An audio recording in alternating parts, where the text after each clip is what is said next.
Hey guys, it's Ed from LUCIDPIXUL and welcome back. I'm going to, today, share my thoughts and feelings on several things that are all, in my opinion, very interconnected. And I have a very strong feeling that what I'm going to share with you is going to generate a lot of conversation in the comments. Because some of what I want to talk about today is bordering on hot takes, almost. It is not just a personal opinion, but it's an opinion that challenges a lot of popular belief, and in my opinion, it strikes at the foundation of what being an artist means today. And there's many different perspectives. There's technical perspectives, there's professional perspectives, there's personal perspectives, there's family perspectives, there's cultural difference perspectives, depending on what kind of demographic you represent artistically. It kind of taps into a lot of things.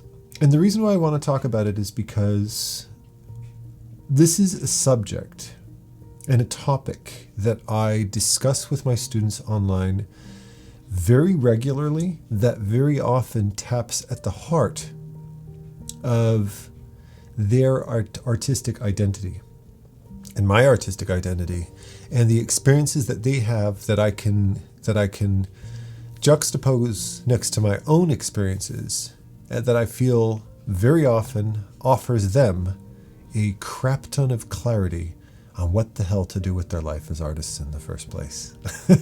And the perspective that I have is thankfully one that's a little bit older than a lot of my students. Now, before I continue, I'm not playing the age card. I don't play the age card. I'm a father of 3 kids, ranged from 10 to 13 to, at this moment right now, 22 years old. And one of the things that I can tell you right now is that I know a lot of 22-year-olds that are a hell of a lot wiser and smarter than myself. So I'm not saying, oh, I'm older, so I know better. What I'm saying is that certain lessons in life require time and exposure to be able to make sense of. And it's time and time alone. It has nothing to do with how smart I am or how capable I am. It's just the fact that I'm a little bit older. And when you've had, like me, deep personal conversations with thousands of fellow artists, personal conversations, because my mentorship is one-on-one. I don't do groups. I don't do classes. I always do one-on-one mentorship, private. Our conversations tend to really, really dig deep very often. They get very personal. And I feel that this is something that we need to discuss. The kind of initiating topic, kind of to launch this conversation with you, is to talk about what art really is and how this modern industry, and I'm using the word industry, the modern industry of art has really warped the perspectives and the priorities and the focuses and life and career choices that a lot of younger artists have chosen today, when they don't realize that the state of art as it exists in many cases, video game art, film production, concept art, illustration for different types of companies, different types of organizations, is a very, very young industry with a very newborn attitude towards it. And I'm already starting to see the age. I'm starting to see these philosophies, these artistic beliefs, these industry standards now starting to fray at the edges, like a desk mat that's been worn a few too many times. I'm starting to see it fray. I'm slowly starting to see the threads of today's artistic industry unravel. And this is a very early prediction, but it's a very confident one because, well, I've been around long enough to see patterns, or as my son used to say when he was a young kid, patterns. That's how Lucas used to pronounce it when he was a little kid, patterns. Okay? What am I talking about? Well, where did I come from artistically? Where did all of the artists that I grew up following come from? They came from traditional art. They came from traditional classical cartoon animation. The Disneys, the 2D animated Disneys, the fine artists, the Frank Frazettas, the John Howes, the Alan Lees, the Brian Frouds, the you name it, all of these traditional artists. And one of the things that that was very evident back then when I was studying fine arts originally, back in my 20s, I studied it in college originally, was every single artist was insanely unique. Like the way a person produced art was very different from one person to the next. And it was expected in fine arts. One of the first lessons that I remember learning in fine arts was go out and gather materials and make a painting. The only thing you're not allowed to do is use anything you buy in a store. That was the first assignment. And it was a way of initiating us to realizing that art is a personal experience. And very often the process at which you go about creating art is unique to you. The process is as creative as the artwork that you produce itself, the materials that you might gather, how you hold that pencil. First thing you learn in art school is you don't hold, this is an Apple pencil here, you don't hold, traditionally when you're in fine art class, you don't hold and draw with a pencil like this. No, you have to learn to start experimenting with how you can hold it differently. Maybe you want to shade, maybe you find it better to shade like this. Maybe you decide to shade like this. Watch the way Proco draws. Watch the way Glenn Villepeu draw. Two celebrated anatomists and technically very strong artists, especially with a pencil, right? Watch the way he draws his line, how he turns his pen. There's a whole different range of control that comes with experimenting, but they didn't say, hold it like this, hold it like this. No, they said, play with the pencil. This is your instrument. This is your toy. Learn how to play with it in a way that's ergonomically comfortable and creatively fluid for your body. So you're not focusing on the tip, you're focusing on the drawing and your hand gets out of the way of the drawing. Now, with digital styluses, that's not so much the case, particularly when you have something with a thick grip on it that doesn't really allow you to, or a pencil that doesn't necessarily allow you to get that range, that angle to it. But times are changing. But it's kind of initiating you into this understanding, this fundamental understanding that art is unique to the artist.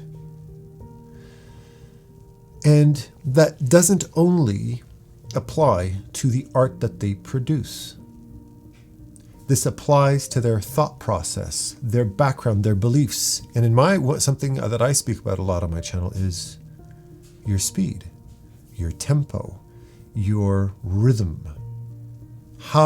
What frequency of time you tap into that clicks you into the right headspace. One of the videos that I produced a little while back, if you're ever interested in knowing which one I'm talking about, it's the one where it was a sponsored video I did for Milanote, for the app that I like to use for organizing and planning out my artwork and stuff like that. And in Milanote, in that video, I talk about my artistic process, how I click myself into an artistic headspace, hormonally, physically, creatively, logistically, how I get all of these different pieces of the puzzle together so that I can jump right into a painting, so that I don't feel too much friction between me sitting down or planning the time to drawing something and actually getting real momentum going with my drawing, how to reduce that friction so you don't waste time thinking about how to do it. I recommend you check it out. I'd say link it, but then that would force me to have to go and track down my own video. A lot easier just to do the search for it. So in it, I talk about those different frequencies. I talk about how I will click on VatiVidya because there's something about the sound of his voice and the mood and the music and the theme itself visually in my brain and my spiritual connection to Miyazaki's work as an artist and as a teacher, and how that kind of clicks me into the right frequency and the different themes and subjects and how I organize myself and get the information I need to do that kind of stuff. This process that I'm sharing with you, which is very procedural, it's very step by step, it's very technically blocked out, was a process that I had to figure out myself. And that process wasn't even an option for me until I gave myself permission to find my own frequency, find my own speed, find the tempo where my brain clicks on, where all of my systems start to kick into action, so I start to feel that artistic flow, so that my brain starts to visualize. I start to hallucinate these different ideas that I can start to paint and create. I have to be in this. I'm very, very sensitive and respectful of that wavelength, that time, that speed. And this is something that I didn't only learn. I've described it in the past. It's something that I didn't only learn when it comes to painting. This is something that I originally learned when it came to dance. When you first start getting into salsa dancing and stuff like that, everybody always listens to the same commercial shit, not to diss on them, but like the Tito Puentes and the Celia Cruzes and all that kind of stuff, right? Which is all good. It's fine and dandy, but it's more commercially catchy. It's quicker to trigger you. Somebody who's never listened to salsa and wants to kind of has a superficial idea of what Latin rhythms are and what salsa music is, or if we're talking about swing dancing, it would be the Hey Pachucos, the Big Bad Voodoo Daddies and stuff like that you saw in The Mask, right? That kind of music. But once you start to really once that music starts to penetrate you and you start to get more of an understanding of how you start to feel the way the music moves through your body and how different speeds and different instruments kind of impact different parts of your system, all of a sudden your tastes start to change. And furthermore, you'd start to notice that when I go out to a dance club, when I go out salsa dancing and I don't really click with the DJ, maybe they have a taste in music that's not quite my thing. Maybe it's a bit too fast. The instruments are a little bit too, I don't know, they're a little bit too superficial for your taste. You can sit there for hours and just kind of sit there and wait for the right song to click on. It just doesn't connect with you. And it's interesting how there's a DJ who takes responsibility for the energy of the dance floor. And it's interesting how if I go to one club and there's certain types of music that are playing that I completely don't give a crap about, I don't give a crap about it. It doesn't get me going at all. But there's a bunch of people sweating and smiling and laughing and spinning and having an amazing time. And I'm like, okay, that must be their style of music. That must be their taste. And you can see that their taste in dance very much is very well connected to that type of music, but not me. But then I might go out to some club, and that DJ it's like they understand me. We have very similar tastes. The way we listen to that music is very, very similar. And he'll play a string of 12 songs in a row, and my body is literally failing me with exhaustion because I can't stop dancing. It's just every song is just better than the next. And it's like I almost want to start crying. I'm so exhausted. I'm so burnt out. But it's like I'm high. It's like I'm on a drug and I can't get off of it. And that drug is just the adrenaline. It's the dopamine rushing through my system. My brain is incredibly finely tuned to this rich, earthy, Cuban-style music.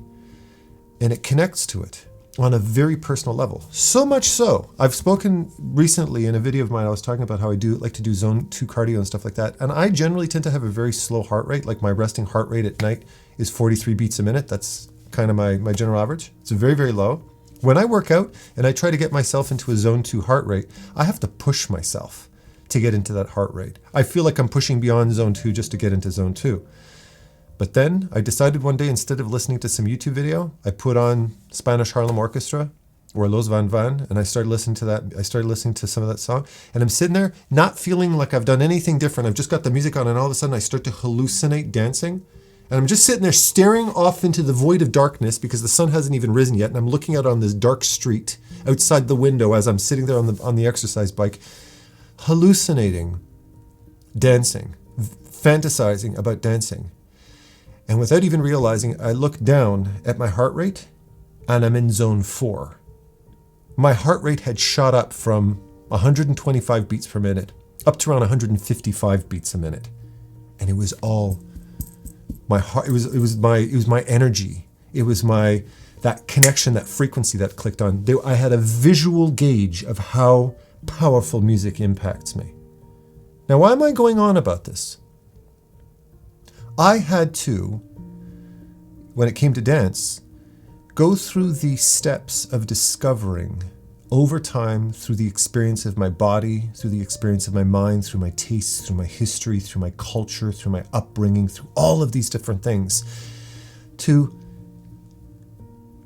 to fine tune myself to be sensitive to this frequency of what clicks my brain on and gets me going. And the music that if I would listen to the fast-paced salsa music that didn't connect with me, I would be struggling to get my heartbeat above 129. But when that song comes on, and it's not a fast song, it's a deep, grounded song that, whew, you feel it in your. I'm not going to start dancing here, but I can feel it in my body. I know where that fire burns inside of me. That it shoots up to over 150 beats per minute. All of it is happening up here. It's a speed, it's a tempo, it's a rhythm. Well, I hate to break it to you, my fellow visual artist. You have a frequency. You have a speed. You have a tempo where your body and your brain and your heart clicks on, where that fire ignites. And you go, you get this high. Have you ever felt when you were drawing? Have you ever had this experience where you can't do anything, you can't go wrong? Every single thing you do just magically works. It's almost like being in a dream state where you all of a sudden are capable of doing this thing you never thought you could do, and your body just feels it. It's like being connected to the universe. Have you ever had that flow? It's an amazingly high feeling. It's exactly the same feeling with a painting as I would have on the dance floor. It's exactly that same part of my brain that just got fired on. And I never once experienced that feeling working in a studio. Not even remotely close. If connecting with a DJ on the dance floor and listening to my favorite Cuban band of salsa was an analogy for the comparison I could make with working in a studio. On the studio, it's the top 10 hits pop station you get on every radio. In Montreal, we have one called Mix 96, where they play the Britney Spears and all the popular modern, generic shit songs that they've been playing for the last 50 decades. Same generic old shit. That's what studio life felt like for me. And I worked for all the big ones. I was an art director at fucking Electronic Arts. I've been a supervisor on Disney shows. It never clicked on that frequency for me. But this is where age comes in. I was raised in an age of fine artists. I was raised in an age of illustrators where you weren't expected to. Your tempo was never industrialized. Your frequency was never industrialized. It was yours. You own that medium. You own that time. You own that speed, that mindset. And when I first started my mentorship, when I first built the curriculum back in 2015, in one of the weeks of my mentorship, I made a point of producing a very lengthy series of not time-lapsed videos, where I was working. I was just basically showing a video of me just doing a painting, and it wasn't meant for lessons. It was just there to demonstrate that when I'm sitting and drawing, it is as boring as watching flies fuck. I'm sitting there. I have Lucas, who at the time was in his diapers, going back 7-8 years ago. Right now he's 10, and sitting on my lap while I'm sitting there in the middle of the night, with him sitting, drooling, watching me draw like this. He's got the wet baby lips, because he's sitting there drooling like that, just staring at me, not knowing what the hell I'm doing. And I'm sitting there drawing at 3 o'clock in the morning, and everything's pitch black, and it's just hours of that, of just me drawing. And you can slowly see my drawing take place. Why did I do that? Did I do it to bore the snot out of my students? No. I did it as a protest to speed painting. Because when this whole industry started to kick in and take place, all of a sudden everybody starts flexing about the fact that they could do a landscape painting in 15 minutes. And everybody else is going, whoa, wow, oh man, I need to work on my efficiency. And I'm sitting there going, the fuck you do? When was efficiency ever a part of the artistic vocabulary? I'm a very efficient artist. Who gives a fuck? You go back to the years of Leonardo da Vinci, and people, his clients would get all pissed off because he was taking too long to finish a painting because he always bit off more than he could chew. And when they would say, when are you going to be done? He said, when I'm fucking done. And I'm sure he said fuck too, I'm sure he spoke just, I'm fucking done. Yeah, take your time. Don't push me. I'm an artist. Yeah. Okay. That's what he would do. He'd take his fucking time because he wasn't expected to rush. You look at, I would talk about Zdzisław Beksiński, the Polish artist, who he would have a couple of, as he said, licks of his paintbrush one day, and then the next day he would produce 4. Sometimes he got into the flow and he finished 4 paintings. Sometimes he got 5 seconds and then he'd have to go and collect food stamps during communist Poland. That was shit life, man. That was his world. Nobody cared. The only thing cared about was what came out the genius's tail end. What he crapped out at the end of it was masterpiece after masterpiece. And his life wasn't a series of efficient, he wasn't fulfilling the duties of his art director because we have a time crunch on this game we're working on. It was, I'm not going to be satisfied until this painting sings back to me at the note that feels perfect. It needs to feel perfect. He had high standards. And in order to exploit your high standards, you need to give yourself permission to achieve it. You need to give yourself permission to take the time it needs to achieve that. And if you don't, what you're doing is you're walking into that club where the DJ doesn't play the music you like, and you're trying to pretend that it does. You're trying to pretend that frequency works for you. And it's basically the equivalent of an entire industry of artists all packing into the same fucking dance club and expecting every person in that club to be as equally passionately moved by that process. Who are the individuals that thrive in a fast-paced, technically high-demanding, we have certain expectations of you, technically, to be able to pull this job off type of energy in a game or film studio? Who thrives at that? Designers. Designers thrive. What do I mean by designers? Look up Antoine Stappaerts' definition of designer. What does he define as a designer? What does Feng Zhu describe as being a designer? It's somebody who feels the most rewarded in their job by the technical achievement of it. But they don't necessarily identify as, it's not necessarily my personality. It is my trade, it's my craft, it's my profession. It's a skill that I provide to my client, to my director. And boy, do they produce it well, right? They're the artist that everybody aspires to be like. But you can't necessarily, unless you are a kindred spirit, unless you can walk into the same dance club as Antoine Stappaerts or Feng Zhu and get turned on by the same music. He thrives to that music. You might not. But you look at his work and you say, my God, he's so good. Or I look at all my colleagues that are doing so well in this industry, and you look at yourself not, and you feel like you're struggling, and you feel like you're not good enough. And my answer to that is, you realize that this whole industry of gaming industry, how artwork has been turned into a 9-to-5 job and you're paid by an hourly salary, and you're expected to fulfill a certain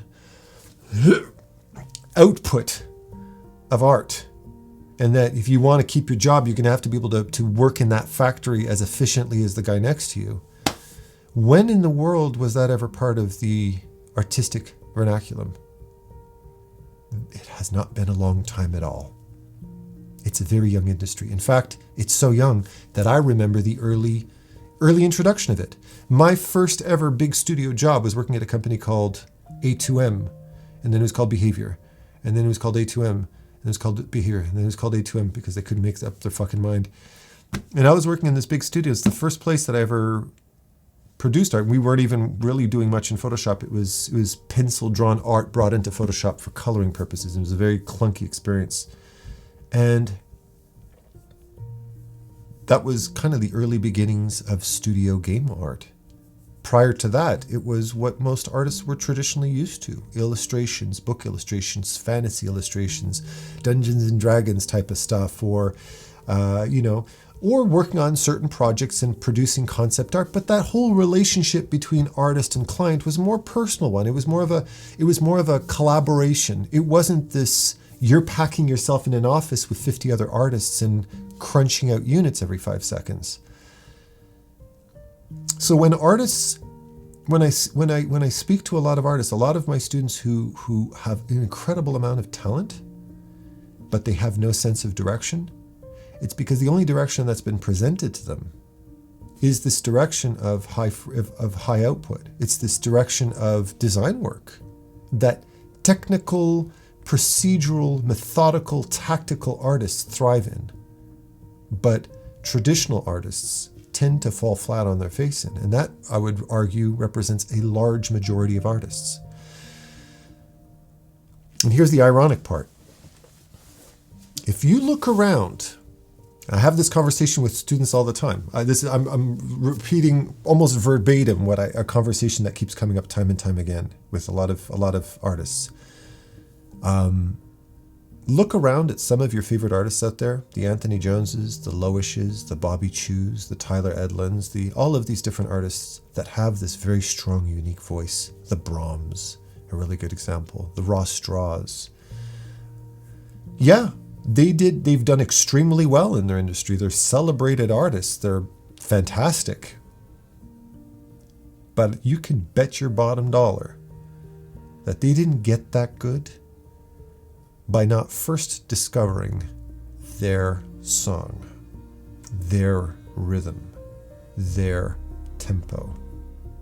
As such, they tapped in, once they gave themselves permission to indulge in their own tempo and say, I click on at this frequency, under these circumstances, with these themes, with these certain types of subjects, and really starting to embrace that uniqueness of self as an artist, all of a sudden they started to develop artistically, and they started to grow technically, and they started to become 1,000 times more productive.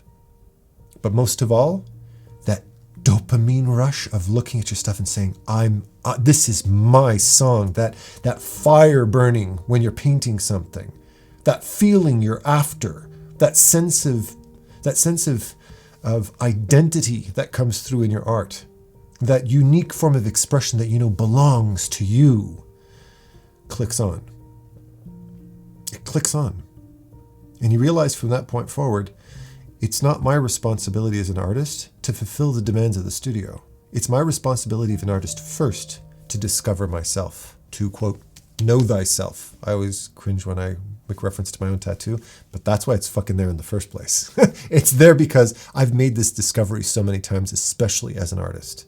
Know thyself, understand yourself, your frequency, your tempo, what turns you on, and ride that wave, fuel that fire. And all of a sudden you become masterful, your style grows, your methods become personalized and make sense. You're not just doing color theory because my teacher said so, based off of a color theory that only applies to their particular style, their particular industry, and all of a sudden you start to formulate your own understanding of color theory. When I teach color theory, I teach it in about 20 different ways. There's no one way to teach color theory. There's no one way to teach drawing principles. There's no one way to understand three-dimensional form or perspective or depth or environment. There's a multitude of them. There's not one way to tell a story. There's not one focus to tell a story. One person's version of telling stories could be through the color, could be through the texture, could be through the composition. Other people communicate through body language and through positioning of different characters on a page. Some people communicate through atmosphere and mood and form. There's a million different ways. And as a teacher, as an artist, it's my passion. I feel it's my Mother Nature's given responsibility to pay extremely close attention and to be very in tune to other people's frequencies and reflect it back to them. And more often than not, the solution was hiding in plain sight the whole time. 100% of the time, the answer to a person's sometimes decades-long conundrum on What the hell should I do with my art career? How the hell do I learn? Where do I go? What kind of career to have? Has been sitting there right on the tip of their nose the whole time. They've just been looking past it, and they never did this and went, oh, it's me. And to me, it's about teaching people who they are as an artist, seeing who they are, and helping them to accept that. And you need to do the same thing for yourself. If you feel, and I know that there's a lot of you listening right now, young and old, that if you're listening to me right now and you're thinking to yourself, I still don't really have a strong sense of identity as an artist, or more importantly, I know what I want to be, but I'm afraid to be it, maybe it's time for you to stop being afraid. Because in my opinion, all of these artists that you adore, they had to learn that lesson first, and they became amazing, and they learned how to be efficient and masterful at every tool that they needed to fulfill their vision. And then everybody else asked them, how do you do it? And they said, by following my gut. I'll teach you the techniques, but that doesn't necessarily mean that you're going to be like me. You have to figure out who you are first. And then when you go into finding a career, that career that you're looking for is not trying to appease the big game studio gods and saying, I can do what you do. It's instead looking back and handpicking that studio because I feel that that studio understands me. I understand them artistically. When you walk into as an art director, I did a lot of interviewing. When an artist walks into that interview room with me, and I would sit there and look at them face to face, 100% of artists would say, I really feel I'm a good fit for the studio. 100% of the time, your artwork already answered that before you even opened your mouth. I can tell if somebody's full of shit or not, because I can tell if we share a common vision artistically. Do you share a common vision with that studio or not? I know it. And if you walk into that job interview and you already have that sense of belonging, if you look at the artwork that somebody produces and says, yeah, we really share a common style and feeling and vibe, you don't have to say a goddamn thing. The only thing you need to prove when you walk into that job interview is that you're not a jerk. But your art has already gotten you hired at that point, because I know you belong, and you know you belong. And that whole imposter syndrome that you might have suffered your whole life, it's gone. Doesn't exist. Because if you know yourself, you embrace who you are as a person and as an artist in every which way, shape, and form. And trust me, when you're an artist, those two things are kindred spirits. Who you are and what you do are all the same. Your identity is wrapped up in what you produce. When those things all fall into place together, that imposter syndrome no longer exists, because the only way you can possibly be an imposter is if you're trying to pretend to be somebody else. But not if you're being yourself. All right? And with that said, thank you for indulging me yet again, and I love you with all my heart, and happy painting. Take care.